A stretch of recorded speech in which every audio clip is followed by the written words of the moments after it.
Hey folks, welcome back to Season 2, Episode 5 of the Corax and Coffee Cast. I'm your host, Pete Steele. And I'm your other host, Rick Hendricks. So in this episode, we're going to be talking about gateway miniatures games. But before we get into the agenda for the episode, we do want to thank our behind-the-scenes folks, our producer Keegan King and our consultant Miss Shaw. We're all about bringing new people into the hobby. And we're all about pushing back hard against that stereotype that board gamers and nerds are asocial beings. So Rick, what are we doing? Gateway miniatures games. What does that even mean? I think we're really going to start by doing some myth busting concerning miniature games. We still thought that sounded cool. Myth busting. Myth busting. Dude, Rick.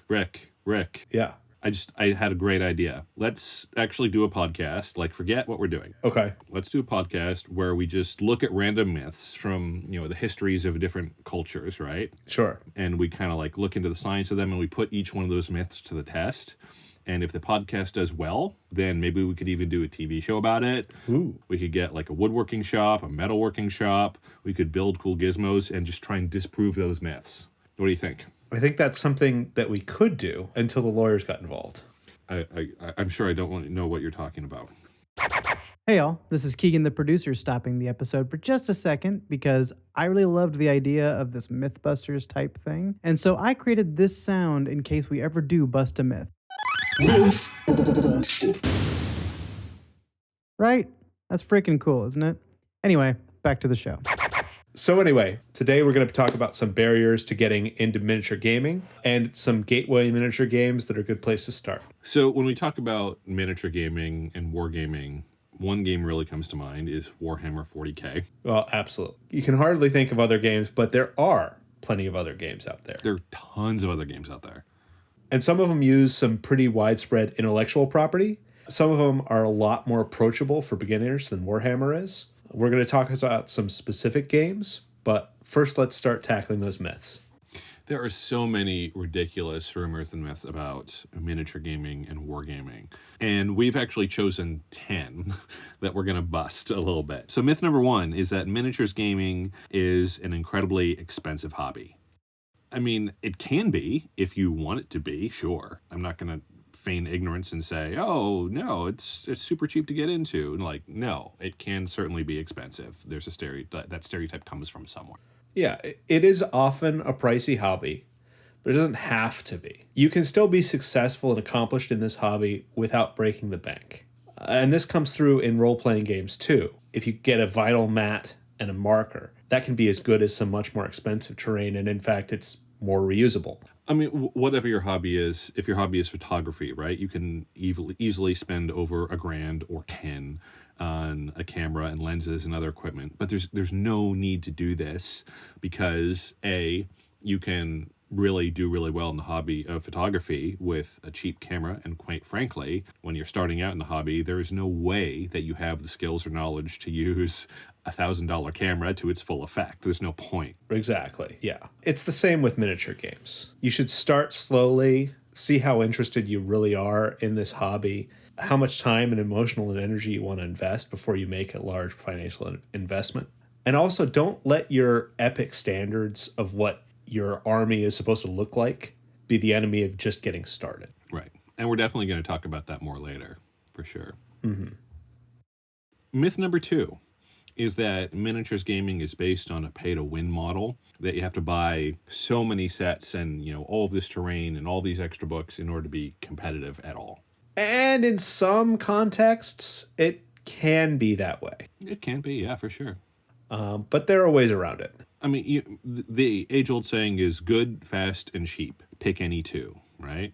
So if you want to have a good army and you want to assemble it quickly, you're going to pay through the nose. Right. But if you're willing to put in more of your time, finding the deals, trading with friends, so on and so forth, then you can get a pretty good army. It's just going to take you a while. Right. You should also think about what scale you want to be playing at. A lot of games do very well at changing scale and allowing you to start off with just a squad doing a simple mission. And there's a lot of enjoyment to be had at that sort of low end of the scale level, at just intermittent squad-based combat. And you can get into that a lot cheaper, obviously, than having, millions and millions of figures. I'm not sure anyone has a million figures. That would take a while, but Yeah, it'd be murder to paint. there's there's an episode of Star Trek: The Next Generation. I'm just gonna geek out where Data is on a planet and there's some colonist who's fascinated that Data is an android, right? Right. And she starts to bombard him with questions, and she's like, "What about this? What about that?" And she goes, "I have a million questions," and Data just takes her completely literally and says, "I don't think I have time to answer a million questions. I have a mission to complete." And this is brilliant. Yes. Although I tell you this, if I had a replicator, I could have a million minis. That is true. We are on our way with 3D printing. But anywho, where are we going from here, Rick? What are we talking about? Oh, okay. Let's talk about myth number 3. Myth number 3 is miniatures gaming is way out there in geek and nerdland, which maybe we just kind of confirmed with what we just talked about, but that's okay. Yeah, well, I mean, like everything, there's a spectrum. There are a lot of different people at different levels of nerddom, however you even define that in the hobby. And isn't that kind of a good thing? Is that bad? Is that just not how you identify? What about building and painting models? What about working with wood? What about painting and sculpting? What about any other DIY project under the sun? Yeah, anyone who gives you a hard time for enjoying something nerdy probably isn't your friend in the first place. Most of my non-gamer friends are content to give me the occasional eye roll, and I mostly survive. And look, right, we get it. We've talked about this before. There is, of course, a lot of stigma and even guilt and shame around having such dorky, geeky, nerdy hobbies. But hey, ultimately, those are the people that control the world. Mm-hmm. And B, if you really, like, if you don't want to disclose certain aspects of your life to some friends, like, that's cool. We get it. I don't tell all of my friends everything about my life. But if you really have too many friends that shame you for liking miniatures games, find better friends. I don't know what else to tell you. Yeah. Myth number 4. All miniatures games are of a science fiction or fantasy theme. Yeah, that's just not true. There are also so many that are in any number of other settings. The one that comes immediately to mind is historic military settings. Mm-hmm. There's a lot of historic military scenarios in this gaming space, and there are a lot of simulation games. And there are simulation games for basically every piece of history, not just every war, but every major battle of every major military conflict. There is some sort of simulation for, abstracted to a small extent or a large extent. But if you want to have war game just on the Battle of Dunkirk, there are half a dozen games for that. Which I gotta say doesn't surprise me at all. You look at the reenactment scene and like there's obviously a lot of interest in just history. Yeah. I mean, the reality is that all games under the sun, miniature and otherwise, are just abstractions of warfare, just like all sports are abstractions of warfare. It just is. Yeah. Myth number 5. If I don't get in early on a game system, I will forever be too far behind to catch up with others who play, so there's really no point. Look, you start when you start. You are where you are. Yes, game systems have a learning curve, and miniatures games and war games are no exception.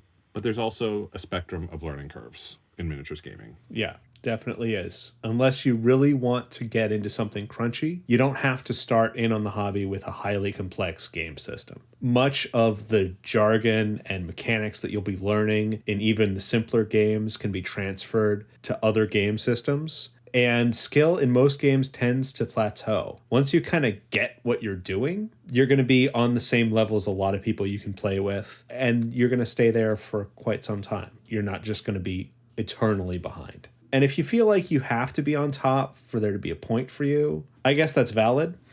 But first of all, you're not going to get there by just jumping into anything, right?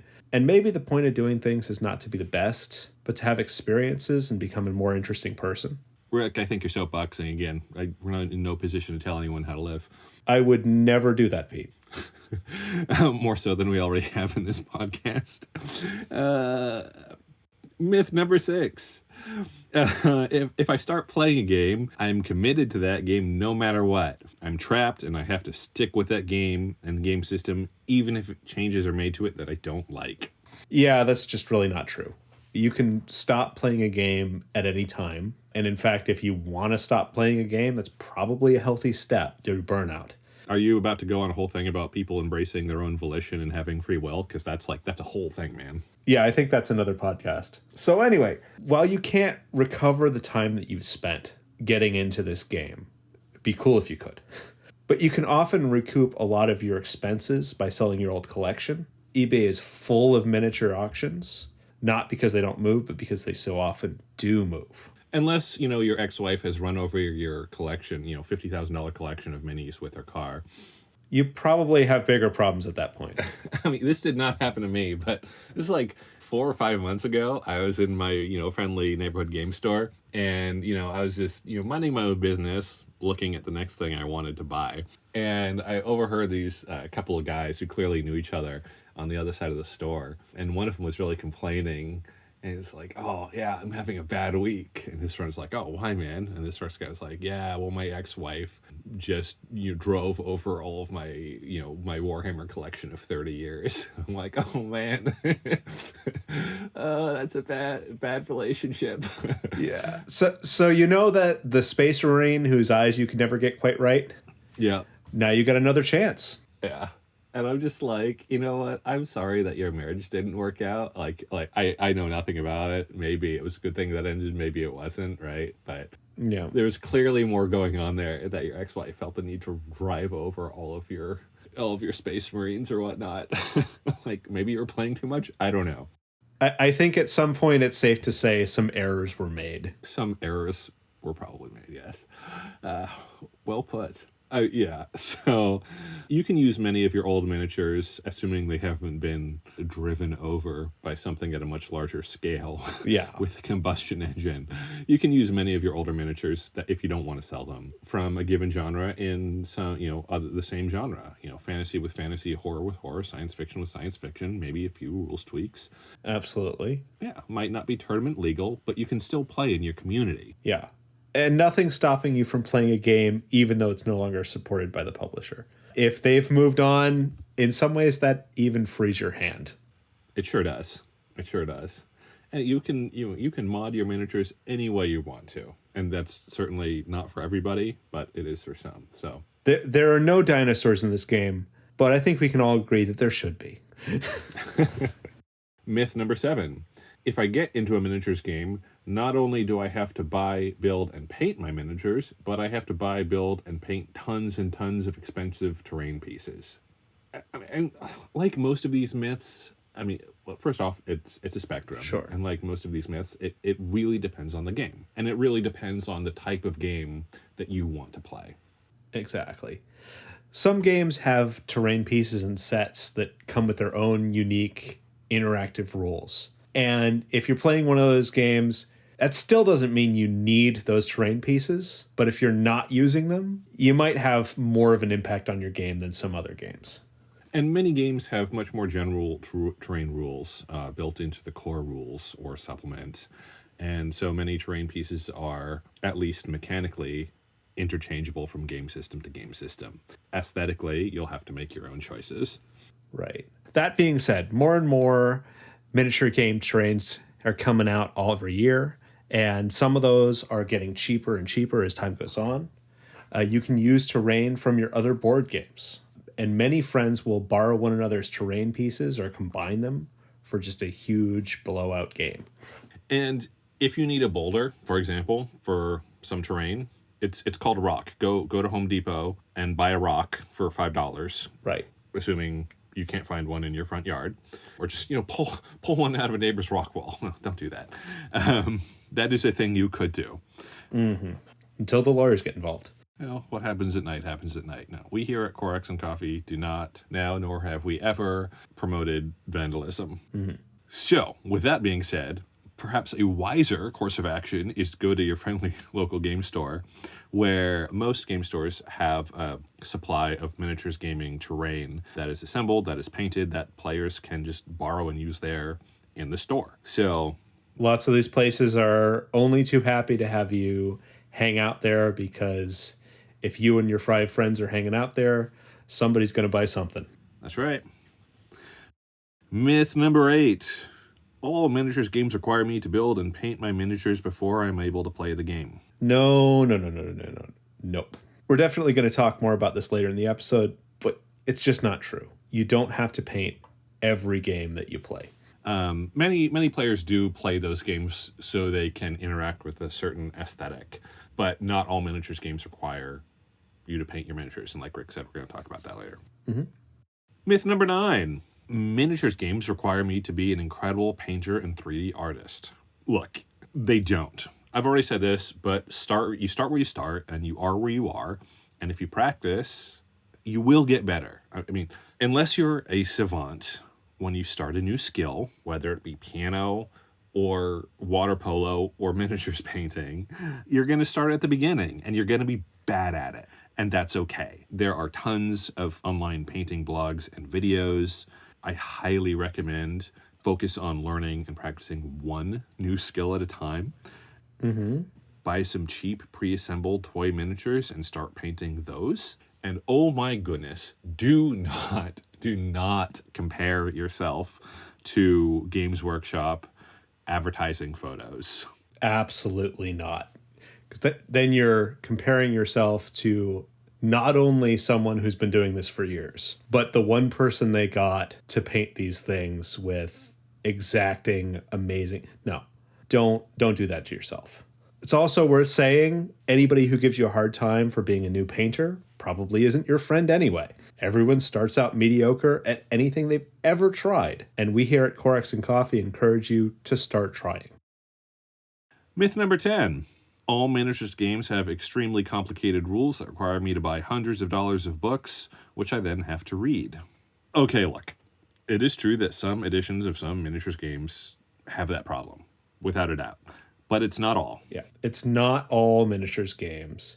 And as we've said before, almost no one gets all the rules correct, ever. In any game. Yeah, I mean, I was going to say it first, but really ever. You know, you're going to find some rules lawyer who says, well, actually, technically, you weren't doing this right. And you're going to look at the rules and you're going to say, well, yeah, actually, you're right. But work from the outside in. Work on the big rules and then get more and more detailed on the rules until you reach the point where you want to stop or slow down.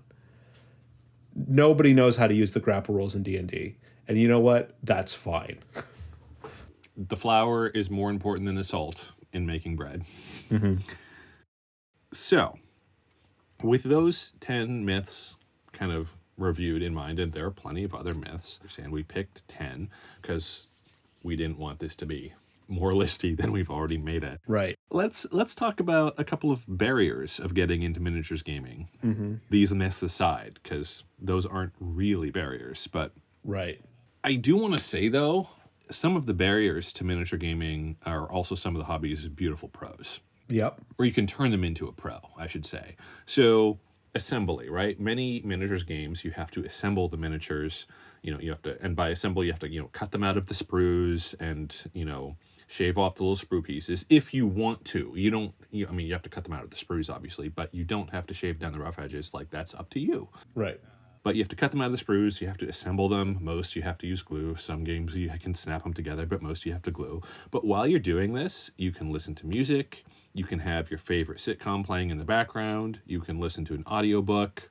You can change up those things. And not only with assembly, but also when you're painting miniatures, unless you're really trying to actively learn a new skill, you can do any of those things as well. Exactly. You can really make, pour yourself a glass of whatever you drink, whether that be Chianti or, water or OJ or, whatever. Yeah. And this is also a good place to put in some customization. If you're gluing this thing together, you might be able to control what pose the arms are in and put a little emotion into it that way, et cetera, et cetera. But yeah, it takes time. We're not going to debate that. No. It also takes space. You have to have a place to put these together, to leave something drying for 3 hours. So you need to have your life set up in a way that makes that possible. You also need a space to play and have somewhere to store them once they're done. You need to figure out how to transport them to wherever you're playing without losing a lot of them or breaking a lot of them in half. And these are all things that require time and thought. But the reality is every miniatures game company has their own storage solution and storage solution ideas, and those are pretty expensive, but you can kind of go to a website and say, look, learn how to store miniatures in this way, and then go to Home Depot, go to Michaelson's or Joann Fabrics or whatever craft store you have near you, and kind of jury rig your own storage system for 1/3 the price.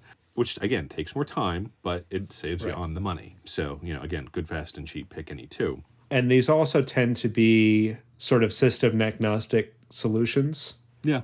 So once you have a system for moving miniatures, that's going to work decently well for D&D miniatures or anything else that you're transporting that's that sort of that size. Right. And look, some people have a whole room or even basement of their house dedicated to their miniatures gaming. And if you are that into miniatures gaming and have the means to do that and want to spend your time that way, more power to you, go for it. Most people don't have that much time or that much space or that much means. I mean, that's fine and that's normal. But the secret is, like we've already talked about, to have a lot of fun with miniatures, you don't need that, because you don't need 1,000,000 miniatures, like Rick said, or 1,000 miniatures, as some people have, to have so much fun with this hobby. If you have one cabinet in your kitchen or in your basement to store 50, 100 miniatures, or even 20, like, you can have an amazing time with that. Right. With just your little expendable strike force. Yeah. That goes in when the going's too tough for anybody else. You can get a lot of mileage out of that. If you have a foldable lifetime table that you can set up and break down, that can be your painting and assembly area that you put back in the back of your closet or your garage, right? It doesn't have to be all or nothing. Right. And it can be all for one person, can be something that is very contained and manageable. Sure. A lot of my crafting friends will say that they manage to gather just ridiculous quantities of yarn or wood or whatever else they work with. And they're just bad at doing the actual crafting bit. Yep. But every other weekend, they're at the craft store getting new yarn. Shelf of shame. And it's also true on the other side, right? There are people who just love enjoying painted miniatures or any other craft, but really don't want to do it themselves. So there's no shame in just painting models for people or in just using models that other people have painted. You don't have to be this Renaissance person who enjoys both sides of the hobby. If you're just enjoying one, that's fine. Yeah. And, I enjoy miniatures games, and I enjoy role-playing games, and I enjoy all these different types of games, but I'm primarily a board gamer at this point in my life. And, I have my own shelf of shame of unopened or unplayed games, and I try and keep that shelf to around 20. When it gets to 30, I say, you know what? You definitely have to stop buying until you either play some of these or give some of these away. And Kickstarter makes this so difficult. So difficult. Because it's like, oh, there's this neat thing and you can get it in the next 12 days. And don't you want it? And yes, but yeah, I haven't finished my vegetables yet. It's also so difficult when your friendly game store is either right next to the supermarket or between you and the gym, because you have to pop it. It's anyway. Yeah. Blah, blah, blah. Let's talk about making the game yours, right? You want to find a community at your friendly local game store, or have friends in someone's garage or basement. If someone has enough room for that, that's great. More power to you. But most game stores have a place for you to be able to play these games. That's just a community service that they provide, because they realize many people don't have enough space in their home to dedicate to a 4-foot by 6-foot or 8-foot by 10-foot gaming table or whatnot. Yeah. So check out your local game store. Also, for some people, the painting and the assembly, or the assembly and painting, is the main part of the hobby, or playing the game is the main part of the hobby, or in equal measure, right? But sure, I would really encourage people to make their army theirs in another way. And, I'm certainly not the first one to say this. Many people do this. But some people focus on the look of the army. But some people really write narratives. Some people keep kind of a battle log, like a narrative battle log, of every game that their army engages in. And so you have this narrative log of, the lineage and the history of, 198th Legion or whatever you have. I've actually even seen some players compose epic poems about the gallantry and valiant nature of their commanders and troops, and they'll read a verse before they play a game. It's part of their ritual, and it's awesome. Yeah, no kidding. And for some people, having just that extra little step outside of what the actual board is showing of like, this is what we're fighting to protect in this instance, or hey, we won this battle, but the brass really dropped the ball and none of it mattered. So now we have to slog through this other battle. That can really be important to people. And you can handwrite a journal. You can keep a log like on a Word or Pages document. You can put it in Google Drive. You can put a blog online. You can audio record it. You can give each of your miniatures a rich history and culture all of their own. And you can do this at whatever level you want to. I have some people write one sentence about each battle they fought, and I have seen other people write 10,000 words on each battle they fought. It's up to you. But I would really encourage people to, in whatever way you want to, like, make this army yours. Agreed. So we've talked about myths, we've talked about some barriers and how to kind of wrestle with those barriers to turn them into kind of beautiful aspects of the hobby. So should we talk about some games? Let's talk about some games. Yeah. All right. Let's talk about some Gateway Miniatures games. All right. Let's start with one of the smaller ones in focus. We're going to start with Star Wars X-Wing. Yes. This game has a base set that was released in first edition 2012, came out with a second edition in 2018. You can get conversion kits to move from first edition to second edition. It was designed by Jason Little, and in the second edition, Jason Little stayed on and Frank Books came on to help. Published by Fantasy Flight, and it's all about skirmish, dogfighting, generally smaller ships. And I think one of the pros of this game is that it has a very low buy-in. You can get, I think the first edition, like, core set was $30 and maybe 30 or $40 for the core set of the second edition, which is all you needed to play your first game. Mm-hmm. Where, other war games have a core set price point of $80 or $100, which is considerably more. But X-Wing is quite reasonable. It's for Star Wars fans or people who can tolerate Star Wars. The great thing about Star Wars is it's a pretty ubiquitous IP. I challenge you to find someone over the age of 4 who hasn't at least heard of Star Wars, at least in the United States, and I mean many other territories as well. Sure. So that cuts down on your explaining time when you're trying to talk to somebody new about this. Exactly. It's like you're a fighter pilot in the Star Wars universe. Boom. You're in X-Wings and TIE Fighters. Done. X-Wing miniatures are all pre-painted and pre-assembled, and the ships are beautiful. So you can get right to playing the game if you're interested in just playing, but you're like, I don't know about all of this artistry. It's like, well, that's fine. That's cool. Like, pre-painted, pre-assembled. And if you want to do another paint job on the pre-painted ships, you can certainly do that to make them your own. Yeah. And these things sit around on Pete's bookshelf, and they look fantastic. There are some cons to Star Wars X-Wing. Yeah, it's a little less flexible than some other miniature games. Which can also be a pro, right? Absolutely. It's harder to get lost in the weeds. But if you want to get lost in the weeds, there's fewer weeds to get lost in. Exactly, yeah. I have played X-Wing both first and second edition a couple dozen times. I have enjoyed it when I've played.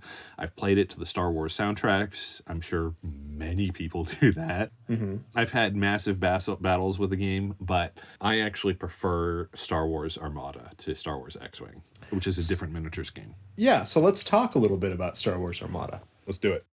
They released the base set of this in 2015. It was designed by James Nifton and Kristen Peterson, with art by Ben Swiftwell, also by Fantasy Flight. And the interesting thing about these two games is they kind of dovetail into one another. If you have both and you're playing both, you can move from one to another. They're not compatible with each other. No, but you can sort of tell all of the stories on different scales. You can have the intimate dogfight with Star Wars X-Wing, and then you can move on to the bigger engagement that you've set up with Star Wars Armada. So this is about fleet engagements, capital ships landing and coming in to fight each other. And Rick, like you said, X-Wing, you are a fighter pilot or maybe a squadron leader. In Armada, you're an admiral.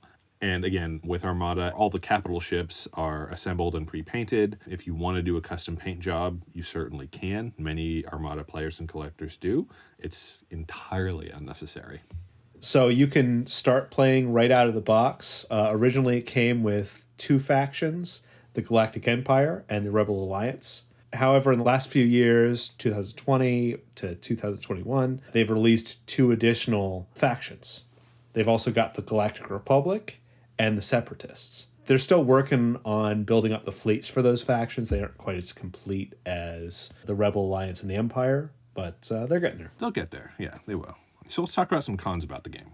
Sure. It has a much higher entry point in terms of price than X-Wing. It's more expensive also than World of Tanks, which we'll talk about later, or Battletech. It starts off at $119.99. If you're willing to wait and search around a little bit, you can sometimes find it for under $100. But, you are going to be shelling out a bit more money for this one. The other issue is the fighters that come with the capital ships. They come out unpainted, and they're very tiny. It's very hard to paint, especially if you're new at painting. Yeah, they are. But I have to say that all I've really ever wanted to be in my life is a starship captain. And in this game, I get to be a fleet admiral. So less romance, more paperwork. But it's not bad. It's not bad. I like your chances of survival a little better. So, that's good. Yeah. Well, I mean, I think a few admirals died in the Star Wars movies from various things like Sith Lords and fighters crashing into bridges. But anyway, don't worry about that. What else we got? So, as we mentioned, let's talk about World of Tanks.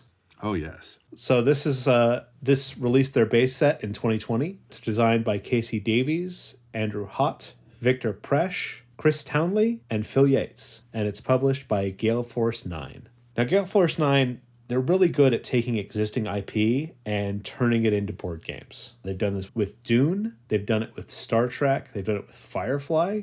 And interestingly enough, they also have a pretty good line of pre-painted miniature terrain, in case you're looking for that. Yeah, I think that terrain line is called Battlefield in a Box. I'm pretty sure. Yeah. Mm-hmm. So, World of Tanks, the miniatures game is based off of the World of Tanks, the app. Again, why Gale Force 9 did it. Like Rick said, they're really good at this. But it's about World War II tanks blowing the crap out of one another. Pros of the game are, pre-assembled. They are washed so you can see some of the contour detail, but they're not painted. They don't need to be painted. They can be.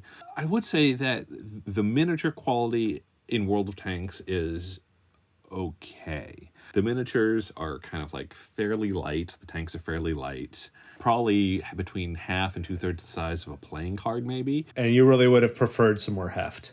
I would have liked some more heft. I actually had a drawer of neodymium magnets that I just hadn't used for any other project. So I actually, I had these magnets that I was like, what else am I going to use them for? And I just glued some magnets to the undersides of my tanks to weigh them down a little bit so they had more heft. And then I thought, well, I'll use these magnets because if I want more heft and I have a little more space, I can just, click another magnet to them. And so that's what I had. So that's what I did.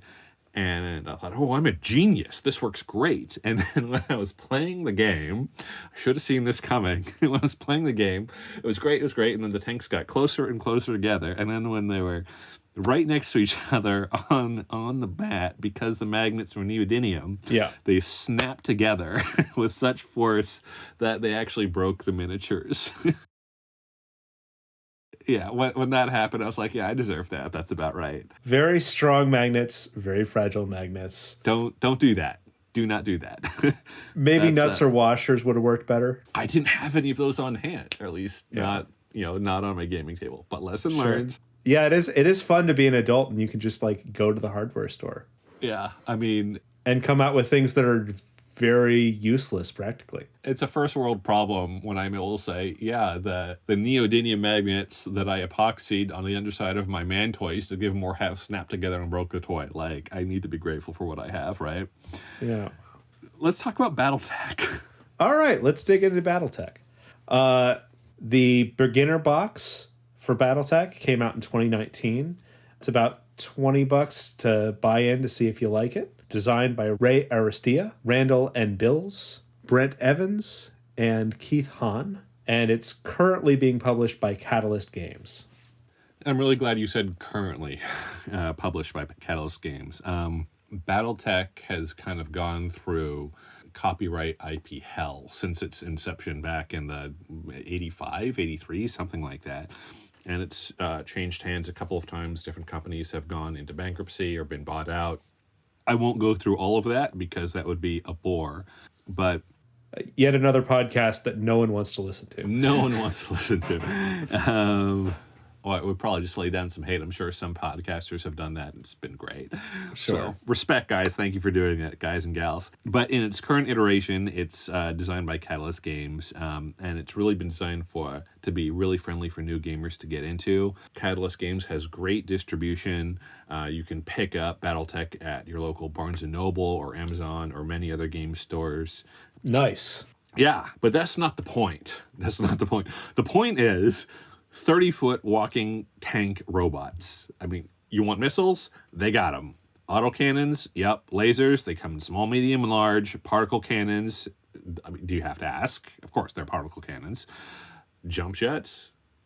Duh. I mean, if you want to customize your weapons, loadouts, and armor before heading into battle, I mean, you wouldn't really have a game without that in Battletech. And, I mean, when you have 100-ton, 30-foot robots without jump jets, like if that had never been part of Battletech, I mean, I would have said, well, we have autocannons and lasers. Why can't these robots jump 200 feet into the air, right? Like, Yeah. Of course they can do that. I mean, 31st century warfare. You have jumping robots. So those are pretty good points. So let's dig a little bit into the pros of the game. All of that Pete just said. 100-ton, 30-foot robots, hard to argue against. You also have no assembly that you need to be doing. And you have lots of options for prefabricated mechs and pretty much unlimited options for customizing your mechs and army designs. And Rick, like you said, they come pre-assembled, and you can wash them to show off the contours, or you can paint them, or not. It's up to you. You know. Mm-hmm. Some cons about BattleTech: combat reference tables, which I don't mind most of the time, but you know, if you have CRTs, combat reference tables, they are a clear indicator that the game has its origins some 3+ decades ago. Little clunky, a little finicky, a little crunchy. And so, I mean, that is what it is. Some people love that. For some people, that's a huge barrier. Your mileage may vary. Mm-hmm. But I will tell you, Rick, and I will tell our listeners that you're about to learn more about me than you ever wanted to know. Where exactly are you going with this, Pete? Oh, just it's fine. It's nothing obscene. It's nothing obtuse. Just kind of bizarre. I don't know. Okay. On board so far. On board so far. All right. I love that. I love the buy-in. It's a good time. I'm sure 90% of our listenership just signed off. But to the 10% who are still here, smart people. You are people. So I first got into Battletech in 19... don't know exactly when, but I do know that the Madonna version of Evita had just hit the silver screen. And I never saw it. Maybe I should have. Yeah, we're going to get letters about that. We might get letters about that. If we're going to get letters about that, just hold on to your hats. So don't send that letter yet. But this movie was so popular. The music was constantly playing on the radio. And this was around the time that I was discovering the radio. Mm-hmm. And everything it had to offer on my own as my own person. And I didn't really know what I was listening to or listening for. But the radio remix of Don't Cry For Me Argentina by Madonna was played on the radio constantly. And so I would be there with my Battletech reading the rules and playing the game. And Evita would come on to the radio. And I'd be playing Battletech and listening to pop radio. And this remix would come on. And as a result, Battletech is inexorably linked to Don't Cry For Me Argentina by Madonna. I can't play the game without listening to this song. Really? Yes, dead serious.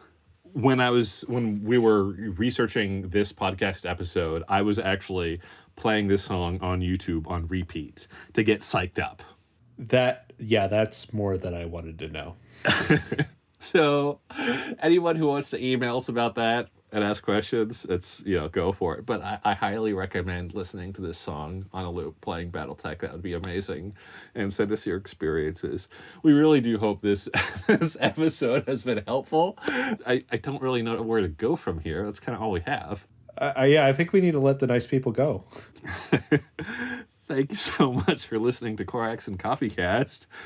Please do like and subscribe, I suppose, and visit our website on www.coraxandcoffee.com. Please consider supporting us on Patreon or through our merch store if you want more of this madness. I'm your host, Pete Steele. Hey, do you think we could get Madonna as like a guest podcaster? Do you think that'd be hard to book? And I'm your other host, Rick Hendricks. Hope to see you all at the gaming table soon. Until next time, take care. Take care. Bye-bye. Bye. Does anyone remember the Battletech CCG? Was that a real thing or one of those Mandela effect things? Also, while we're on the subject, who are the good guys in Warhammer 40k? I used to think it was the Tau, but as time has gone on, it might just be the people who decide not to play. Also, if you want a T-Rex in your minigame, check out Conquest. The point is, we're scratching the surface of this part of the hobby, and it's super neat. Anyway, your Sherpas through the mountain of molehill-sized games were Peter Steele and Rick Hendricks. The producer, musician, sound editor, and person who likes to hide little music jokes in the episode is yours truly,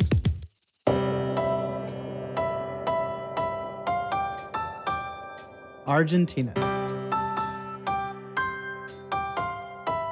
I mean Keegan King. Thanks as always to our supporters behind the scenes and all you amazing people who support us via Patreon or the link in the show notes, even by buying merch from all the links at coraxandcoffee.com. Fun fact, even if you don't support us with money, you can always follow, rate, and review to help us get a boost on your podcast platform. The show will remain free either way. We do written reviews, unboxing, print and play games. You know the score. Get after it, bud. Okay, one more time with a music stab, because if I have to have the song stuck in my head, so do you.